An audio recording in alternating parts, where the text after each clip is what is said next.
Hello, welcome to Interdependent Study, our podcast where we engage in the learning and unlearning work for social justice and collective liberation. I'm Aaron. And I'm Damien. Thank you so much for joining us today. For those new to our podcast, Interdependent Study is meant to be a space and community for folks who believe in and want to do the work for social justice. Each week, we'll bring something new to the table and discuss our thoughts and feelings about it through the lenses of who we are and where we can go for a more just society.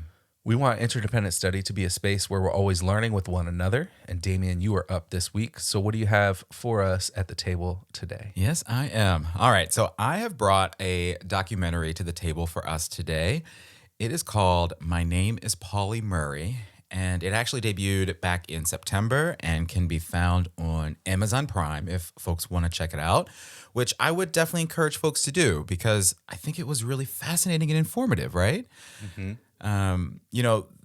This film is all about the personal and professional life of Pauli Murray, who had many identities and professions and callings, if you will. Pauli was a non-binary Black poet, author, lawyer, activist, priest, and overall real trailblazer who I think, as this documentary does a really good job in highlighting, has just been largely overlooked in the context of all that they accomplished and contributed in terms of the advancement of some real critical social justice and human rights issues in this country. You know, we learned in this film how Pauli is credited in some ways, but I think is not given enough credit for their work and their leadership and activism, and really for their influence on some of our most prominent lawyers and scholars and activists throughout history and even in our present day. And we also learned a lot about Pauli as a person, right, and some of their struggles as well. And so, again, I think it was a really fascinating and incredible film. And it was amazing to learn about Pauli Murray because I think it's a real shame that, for me, this was the first I had ever heard the name Pauli Murray, let alone all that they've accomplished. And so I'm really glad we watched this film. I'm excited to have brought it to the table for us and to chat with you about it. So, where do you want to start? I'm assuming you haven't heard of Pauli Murray before this too, right? No, I had not. I had not heard of Pauli Murray before watching the documentary. Yeah. And I was really just sort of amazed at all of the things that they accomplished in their life. Yeah. Lots of which you named just now, right? That sort of list. But we'll get into a little bit more of that. But I think it's really remarkable as they lay out, as you said, all of the ways that Pauli Murray has influenced our world. Yeah. There are lots of things that we now don't think about or that we take for granted, that they had to fight through in their life and offer, sort of new ideas or find new ways, new paths to address the barriers that they were facing. Yep. To try to get through those barriers for their own ambitions, whatever those might have been at that moment in their life. So, they also connected with powerful people, like had a friendship with Eleanor Roosevelt. Yeah. Because they wrote letters to FDR and Eleanor started to respond. And so there's just so much in their life that they did, and also things that they had to sort of overcome or that challenged them. So I'm just grateful that I've heard some of this story now through this documentary, and that they hopefully continue to receive some recognition for all that they've done. I mean, now there's a residential college at Yale named after them, which was talked about in the documentary. There's a center about them in the Pauli Murray Center is in Durham, North Carolina. Yep. So there is some recognition sort of, I guess, developing for what they've done. But it's definitely not a story, a name that I think is all that prevalent in, I guess, the sort of education system we have. Absolutely. Yeah. And I think, recognition is a great word. Well overdue recognition, in my opinion. So I agree with that. I hope this documentary spawns some more attention to the name Pauli Murray. And I was fascinated by this film. I think I was just amazed at the capacity of Pauli Murray, if that makes sense, right? And all of Pauli's accomplishments. And I definitely want to highlight some of those here, but I'm particularly, and I think especially amazed when I sort of juxtapose that with all that we learn about Pauli in this film, and how much they struggled internally, just trying to live and be and become their authentic self, because so much of that presented or really contributed to Pauli's mental health struggles, right? And so I think so much of this documentary is sort of a behind the scenes or in-depth look at those struggles. And so I think I was just really moved by the amount of strength that Pauli had in navigating their world and accomplishing so much and fighting for social justice in the midst of all of that, right? And then I think alongside of all of that, and I think most impressive, if I were to say so myself, was Pauli's dedication to this issue of human rights at all costs, right? I loved hearing we got to sort of meet a number of folks over the course of this documentary, and so many of them talked about how when you really look at the totality of all that Pauli did and accomplished, right? And it's easy to see how Pauli was truly ahead of their time. How Pauli spoke up and confronted discrimination and engaged in activism when there was really great risk to do so, right? And really great personal risk to do so. And how Pauli was really just instrumental in so many of the freedoms that so many of us enjoy today, right? I think all of that is so huge. And so, again, I think and I'm sure we'll talk more about this and all that Pauli did in more detail, but I sort of wanted to out the gate name the strength and the courage that Pauli had, because I think that was one of the things that I took away from this. It was really inspirational to me, and I think it could be for others as well. Yeah, I think you talked about sort of the mental health pieces of this. The documentary really spends some time on their struggle with their gender identity. As well as some about their sort of sexual identity, and how much difficulty or psychological pain that created for them living in the time that they did. That was a big piece of their story, but also they were apparently writing sort of relentlessly, and that struck me as well, that they're always working towards something. They're always there's always something else to do. And so at the end of the documentary, they're talking about their rush to make sure that their memoir was done, because they knew that they were dying from cancer. And so that was clear at the end, but also seemed pretty clear throughout.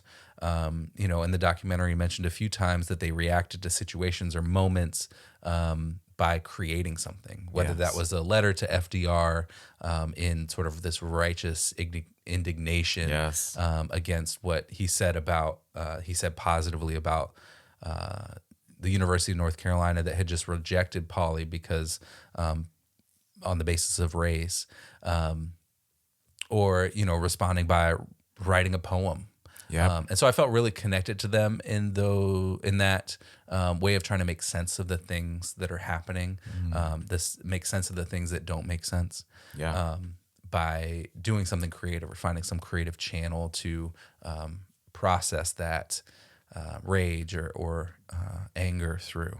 Absolutely. Yeah. It was like sort of that was their outlet, right? Their channel, right? And the way in which they approach things. There was a lot of conversation around the letter to FDR, right? And obviously the letters to his wife, Eleanor, right? But also, there were letters when they were denied tenure too, right? And so there was just a lot of writing. And so I think you're not alone in sort of having that same connection to Pauli around having that kind of an outlet to deal with what's going on. And sometimes that outlet is just for you, and sometimes that outlet is for the greater good. And so much of what Pauli did, I think it was for the greater good. And so and so much of that had to do with the work that Pauli did to advance human rights in this country, right? And so that was so much of this documentary too, and really I think the most significant piece of it that I loved.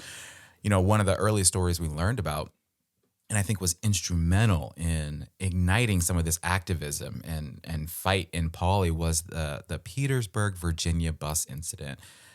that Pauli was a part of with their friend. And this was a whole 15 years before the more famous Rosa Parks bus incident that we all know about, right? Pauli and their friend were on a public bus traveling for the Easter holiday. I don't know if they were traveling to or from. It was Pauli's aunts that they were visiting for Easter, and this was 1940, and so in Virginia, and so there were segregation statutes in play, right? And so that meant that black folk had to get up and get to the back of the bus. Yeah, they were traveling from New York City to Durham, Yes. North Carolina, and so I think it was when they crossed into Virginia. Yes, they had to end up the bus stopped, and the driver announced that, right? Yeah. And so that happened, and the bus driver insisted that they move seats, and the only available seats to them were broken. And so Pauli and their friend refused, right? We're not going to sit in broken seats. Like, these are the only seats available. They are broken. We're not moving, right? Which, spoiler alert, of course, landed them in jail. And I think while ultimately Pauli and their friend, they went on to meet with lawyers from the NAACP, including Thurgood Marshall, who of course is a name we all know. They took their case to the courts. They didn't actually win that case, right? And they did have to serve a small sentence.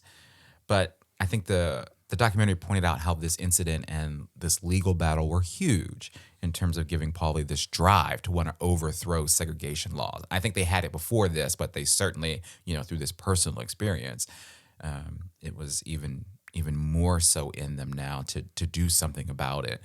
And I think, and sort of moreover, right? I think they ignited this passion in Pauli to work to advance human rights in this country, right? We saw that passion continue in the face of other challenging and awful situations, right? Like when Pauli was rejected from both UNC and Harvard because of racial and gender discrimination. And, we learned about how Pauli used those personal experiences in law school and in their legal career to write position papers and arguments that ultimately helped to change laws in this country, right? And is still influencing work being done to combat discrimination in this country, right? Like, I just think that's so incredible. Yeah. The thing one of the pieces that was interesting to me about the court case in Petersburg was that the judge could kind of sense that segregation was the point of the lawsuit. Yes. And fighting it on the grounds of it being unconstitutional was a piece of it. Yeah. And so didn't want to set any precedent or give any sort of leeway into that argument. And that judge actually dropped the segregation charges, which is part of why, the outcome of the case was what it was, because they were charged with and found guilty of disturbing the peace. That's what it was. And so that was an interesting legal loophole where the judges, I guess the word is savvy enough. I was savvy enough to be like, oh, this is not about right. Like, this is more than what it is. You're now just facing disturbing the peace charges. Yeah. So it's interesting the ways that systems of white supremacy find ways to help themselves manage their way through it. Absolutely. To continue in different ways. Right. Yeah. And to continue to sort of assault black bodies, right? And control black bodies. Yeah. Absolutely. Yeah. Yeah. And then I think another piece of it that you also alluded to was sort of the position paper thing. Yeah. And this anecdote about how they wrote a paper in the 40s while in law school, arguing that the 14th Amendment actually prohibited the separate but equal doctrine. And that actually influenced Marshall and his team of lawyers in Brown v. Board of Education. Yeah. Because Marshall was then a legal professor at Howard, where Pauli was studying law. And they wrote a paper about it. And, when they wrote it, it was actually a line of thinking that went against the sort of common way of thinking about segregation at the time and challenging segregation. The thinking at the time was about making separate but equal actually equal rather than separate but unequal. Yeah. And they said, well, no, the separate is always going to be unequal. Yes. So we have to overturn all of it. And there's a pathway to do that in the 14th Amendment. Yeah. And so, that their point was we have to overturn Plessy versus Ferguson, which established a legal pathway for segregation in the U.S. And then that's what Marshall did years later. And they, one of their professors told the story that, yeah, we consulted your paper when we were like thinking about our argument for the Supreme Court. And so that really helped them accomplish that. So that I thought that was remarkable, right? That, you know, they weren't present physically, but their ideas and their arguments were present in a lot of ways. The one professor talked about how we see this iconic picture. We all know this iconic picture of Thurgood Marshall standing outside of the Supreme Court, right? But in none of those pictures do we see Pauli Murray, right? They weren't there, but their ideas and their work, as you say here, right, were influential in that. Yeah. And then another piece of their law school experience that I wanted to bring up that was really just impressive to me is they were part of a group of students that desegregated a lunch counter on U Street in D.C., which only served white people despite it being a black neighborhood. And they did a sit-in, and then the owners relented, and they desegregated U Street in that particular lunch counter. So there, and that was again in the 40s. Well before sort of Brown v. Board had led the way for more desegregation across the country. Slowly, but it happened. Legally, right? Yeah. So again, this activism is impressive. You know, doing this work before their time, right? And you know, as I mentioned earlier, just so impressive. And, you know, again, all of this, the examples you gave are incredible, right? Incredible examples of that.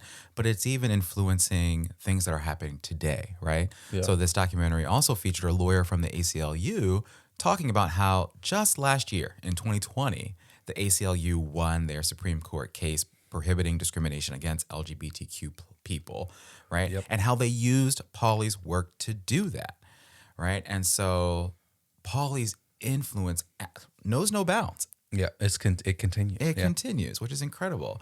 And actually, you know, you just sent me a recent tweet, and actually Twitter thread, if is really what it was, from our good friend Nicole Hannah-Jones. Hey, Nicole, we know you're listening. Which featured a picture of a book, right? That was a survey of race laws here in the United States. And it's by the one and only Pauli Murray. And the thread, sort of the context of this was this ongoing and really senseless war that's being waged against critical race theory, right? And like Nicole Hannah-Jones sort of goes off, right? But the thread starts with a picture of this book, and Nicole is reading this book from Pauli Murray. And so, you know, when I think about all of this, I just think about how the power and influence of Pauli and their work to both advance human rights and to continue to educate us to this day is really just undeniable. Yeah, agreed. I think that tweet also was just really serendipitous, right? Because I was just on Twitter scrolling as I was about to watch the documentary, and I was like, I'm about to watch a documentary about the person who I guess authored this giant book of laws that indexed race laws in the U.S. And I was also I thought it was so great that the ACLU lawyer who was in the documentary used Pauli's line of argument in that recent case about prohibiting discrimination against LGBTQ folks, and then I think cited them in the actual case, in the sort of documentation that goes along with the lawsuit, which I think is huge. Yeah, so the legacy that they have is amazing, especially when you take another facet of their story. You take into account that they were one of the founders of the National Organization for Women, which continues to do amazing work today with 550 chapters across the United States. 550 chapters in every state and in D.C. So that is a wide-reaching influence in and of itself, on top of then influencing sort of Brown v. Board and more things, and encouraging like Ruth Bader Ginsburg to have a seat at a table. I don't remember the details. With now. So there's a lot. there. There's so much there. That they established sort of a foundation for, upon which a lot of changes have been made to this country. Wow. Well done. I mean, just the idea of NOW, right? The National Organization of Women. Like, had Pauli just been a part of NOW, Right. what an impressive career that would be. Like, Right. feather in the cap, right? Right. But no, you did all these other things on top of that. Yeah. You were a lawyer, wrote poetry. You co-founded NOW with dozens of other women. I forget. It was 20-some. It was 20-some. 20-some? Okay. Yeah. And also then, closed in out life. your life by deciding to become an Episcopal priest. Yes. And then changed. That was part of a change too. Yeah. Is that there had not been any women ordained as ministers. Yep. And so she was they were the first Black female presenting priest in the Episcopal Church too. Incredible. Yeah. And I loved hearing them talk about that, right? The sort of the influence that they could have sort of one-on-one and in those personal relationships with folks in the church. Right. And talking about this work, right? And advancing human rights in this way, right? Yeah. I mean, that is a career. That is incredible. Right. So, yeah, Pauli Murray, incredible. All right, let's talk a little bit about application now. We talked about this earlier, but I was really drawn to the connections that Pauli made between what workers experienced and felt during the automobile worker strike of 1937 and what Black people experienced and felt in this country at the time. I really resonated with Pauli's thoughts around the concepts of freedom and dignity being at the heart of that strike. And I think those concepts are at the heart of many similar movements, and how those are similar concepts that resonated when thinking about what it meant to be a Black person in this country. And that was why the fight for social justice and human rights, especially for Black people, was so important to Pauli. And I think later on in their career, we know that Pauli felt the same way about that for women in terms of sex and gender discrimination, right? And so I think there's some great application in there, right? In terms of how our individual humanity and our collective humanity and our sense of dignity and freedom and respect are all so tied to why this work is incredibly important. And I think we have to center, or we need to continue to center that in our conversations and in this work. Yeah, absolutely. One of the things for me that I was really struck by was Brittany Cooper talking about Pauli's in-betweenness and their ability to see boundaries and see the limitations of those boundaries. And this whole documentary was really about them using life experiences as a piece of analyzing the world and the systems around them. Yes. Getting rejected from UNC at one point in their life based on race, and then going to Howard for law school, graduating at the top of the class, which earned them admission to a Master's of Law program at Harvard, only to be rejected because they were identified as a woman. Yep. And so I think this really, for me, makes me think about how our personal experiences are a reflection of the systems around us. Yep. And how if we really think about our own stuff, our own experiences, we can find places to make change, even in our own sort of spheres of influence, even if those are small. They can ripple out in a larger way than we may ever know. And one of the other things I want to say, as I tripped up on using different pronouns for Pauli just a minute ago, is that in the documentary they talk about Pauli never having used they pronouns themselves in their life, but maybe today that might have been their thing, because they talked about sort of gender nonconforming kind of ideas in their own personal kind of work and papers that were collected and are archived. And so that is a piece. And in the documentary, there are people who use she for Pauli and people who use they. For the most part, we chose to use they here on the podcast today. But that is a piece of this in-betweenness too, that was named in the documentary of, being identified as a woman, but not necessarily feeling that they were fully a woman, quote unquote. Yeah. And I think I was compelled by particularly, right, you're saying that Pauli never sort of used those pronouns, right? Right. Sort of maybe ahead of the time in that way, right? Or before their time, I should say, right? But we saw some of their writing, right? To their, their partner at the time, right? Or to doctors, right? And so we got to see some of their own words. And so that's why I sort of agree with, and I can't remember, which person who was featured in the documentary. There's a couple of people who said they would use they. And I sort of felt that way too. So I'm glad you acknowledged that. I'm also glad you brought up Professor Brittany Cooper, because there were times throughout the documentary where honestly I was like, I want to be in Professor Cooper's class. Yeah, I very much so enjoyed Professor Cooper, and sort of the ways in which she was interacting with her students in the lecture and talking about Pauli Murray. And I'm glad that she is talking about Pauli Murray and teaching her students about Pauli Murray. And you mentioned earlier at Yale, right? They have the Pauli Murray Residential College, right? Yes. And so those students are doing some incredible work to read Pauli's work and analyze it and talk about what it means today. And so I'm glad this legacy of Pauli Murray lives. Yeah.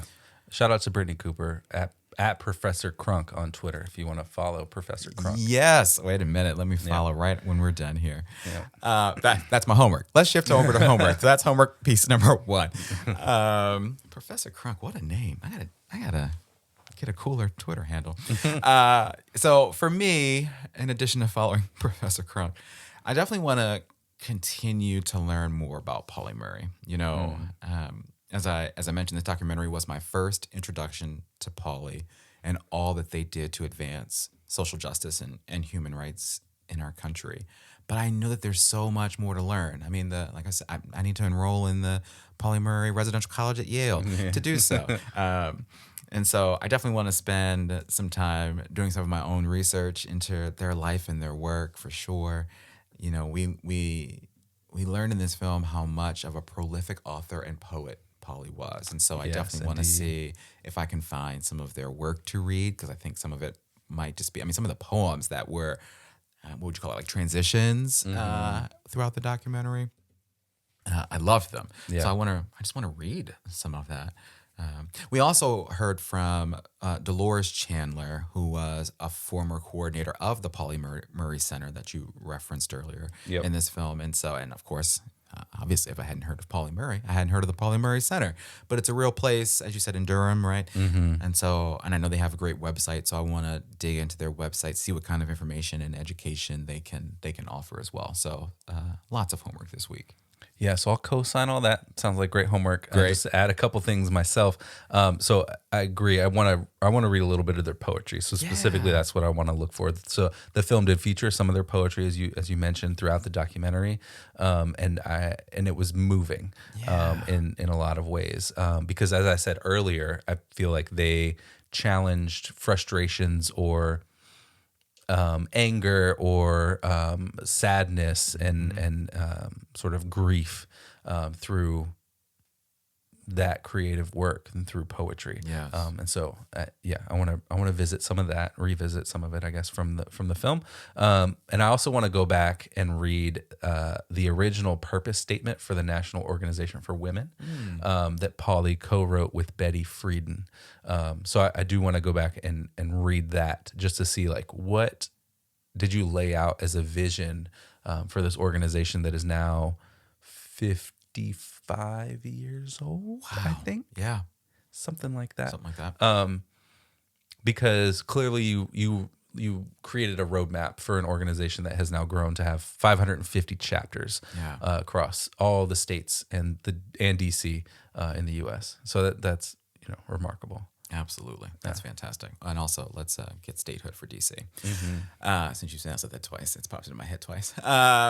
All right, Aaron, my friend, you are up next. What are you bringing to the table in our next episode? I am going to bring an interview from Kienga Yamada Taylor to the table. Okay. It was published on a website called Public Books just last month in October of our year 2021.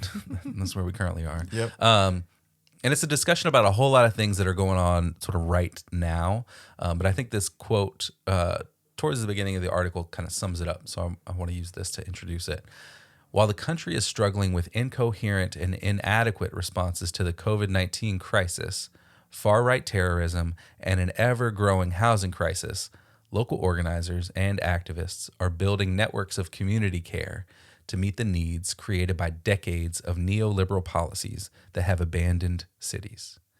We talked about what it would take to extrapolate from these local efforts, rebuild public engagement and cooperation on the left, and moved toward the kind of social transformation that we need. So that's from the beginning. That's kind of what sets the stage for the conversation, the kind of introduction piece of the article. So I'm looking forward to talking about all of that right here next week. Absolutely. That sounds fantastic. I'm looking forward to it. Yeah. All right. So with that, we want to thank you for joining us today and for listening to Interdependent Study.